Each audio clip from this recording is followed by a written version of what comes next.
Oui, bonsoir. Est-ce que vous m'entendez? Oui, très bien. Ok. Bonsoir tout le monde. Merci pour l'invitation de participer à cette discussion panafricaine. Mon commentaire par rapport à ça, j'ai suivi un peu depuis le début. J'ai suivi aussi les dernières interventions tout à l'heure. Mon commentaire par rapport à ça et par rapport à l'actualité et à tout ce qui se passe, c'est que je ne suis pas, malgré que je ne suis pas fan du président congolais, Monsieur Tshisekedi, malgré que je ne suis pas fan, aujourd'hui là, je reconnais quand même que ce qui vient de se passer en Angola, à Luanda, est très très important. C'est un scandale politique. Parce qu'au fait, ce que M. Tshisekedi a fait, c'est qu'il a révélé, il a fait sortir Paul Kagame de la cachette et il a révélé comme étant le chef du M23, le papa du M23, donc la personne qui est derrière la déstabilisation du Congo et la déstabilisation de toute la région des Grands Lacs depuis un certain temps. Donc là, je pense que c'est un pas important pour ce qui se passe, pour tout le conflit. C'est un pas important aussi pour le Congo parce que là, c'est clair, on sait avec qui on a affaire. Et puis, c'est un pas aussi important pour les Rwandais, pour le Rwanda. Je suis rwandaise aussi, je suis née au Rwanda et là, présentement, j'habite au Canada et j'ai beaucoup fait de recherches sur toute la problématique donc du Congo et du Rwanda. Et c'est vraiment, vraiment regrettable que le Rwanda soit devenu une marionnette des destructeurs de l'Afrique, que le Rwanda soit devenu un instrument pour détruire nos propres frères, amis, voisins congolais. C'est vraiment regrettable et c'est un fardeau très lourd pour la génération suivante des Rwandais parce qu'il va falloir rebâtir les relations entre le Rwanda et le Congo.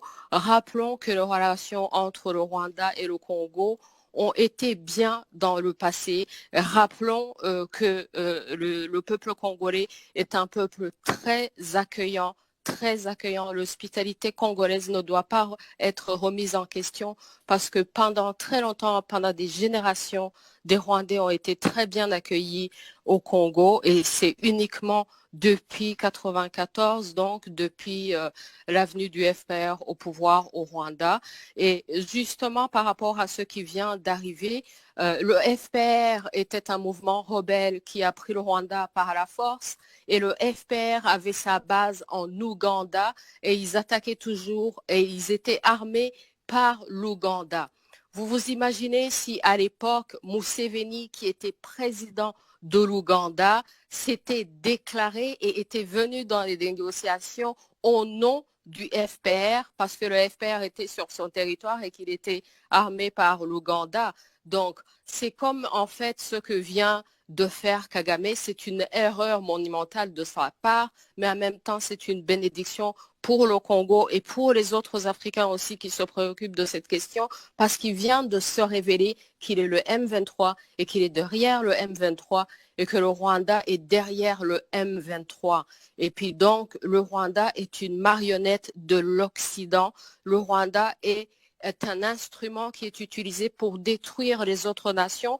Et pour revenir au FDLR, la conversation la plus récente, là, dernièrement sur cette chaîne, le FDLR, soyons sérieux. Tout le monde parle du mot sérieux depuis tout à l'heure.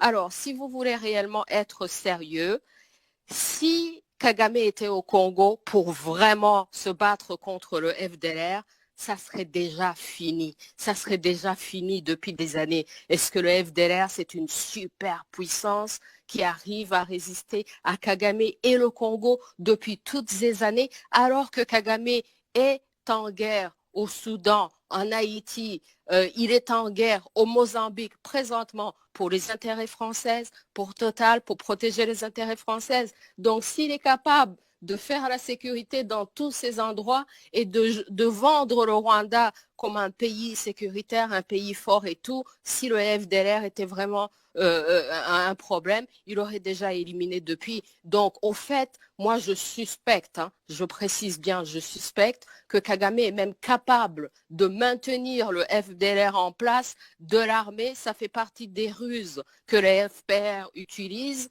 et de les maintenir en place pour justement maintenir toujours cette excuse du FDLR. Le FDLR ne sont pas une superpuissance que le Congo et le Rwanda auraient pu ne pas pouvoir s'en débarrasser depuis toutes ces années.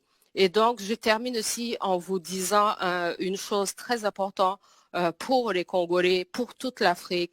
Il faut se rendre compte que présentement, l'Occident traverse une crise grave. Tous leurs États, malgré toutes ces années qu'ils ont passées à pratiquer le pillage et la destruction des autres nations, malgré tout ce qu'ils ont pillé, ils sont en crise grave.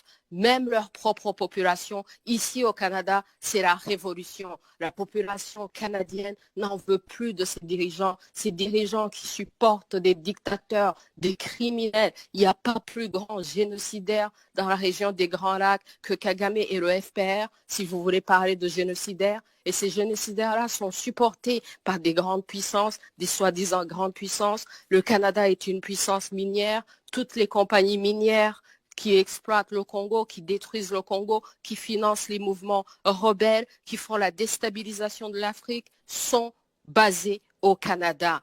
Et je vous dis, le Canada est en crise grave présentement. L'Angleterre est en crise grave présentement. L'Europe est en crise. C'est le moment idéal pour l'Afrique de se libérer. C'est le moment idéal pour le Congo de se rappeler de sa grandeur. Il y a une citation que j'adore, je vais terminer par cette citation qui dit que nos problèmes ne sont pas grands, mais ils exigent de nous de la grandeur. Et c'est cette grandeur que nous devons trouver en nous pour trouver des solutions. Moi, je suis là pour les solutions et la première des solutions que nous devons avoir entre nous, la fondation même de notre unité en tant que panafricains, c'est la vérité. Il faut d'abord qu'on se dise la vérité entre nous. C'est cela ma hâte et c'est cela la loi. Si on se dit la vérité, c'est ça aussi l'amour et ça sera ça notre base. Donc moi, je suis venue ici pour vous dire rien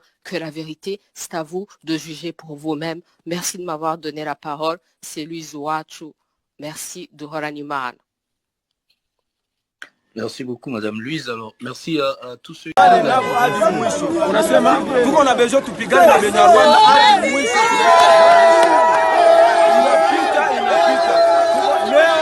Tunapana 48 heures. Tunapana 48 heures. Sina Rwanda tupigane tuone wanaume kama nani. Basi yetu wasikuwa waliogeu bakue kufe. Tunaisha kufika kumwisho, tunakufa sana. Tuko na babibi, tuko na watoto, tuko na wafamilia. Hii nchi ni yetu. Basi yetu wasikuwa beko naenda kumagosha ya duati hapana. Tuko na bezo tupigane na Rwanda. Tuone kama ni kushindia nguvu. Ndio mwisho hiyo.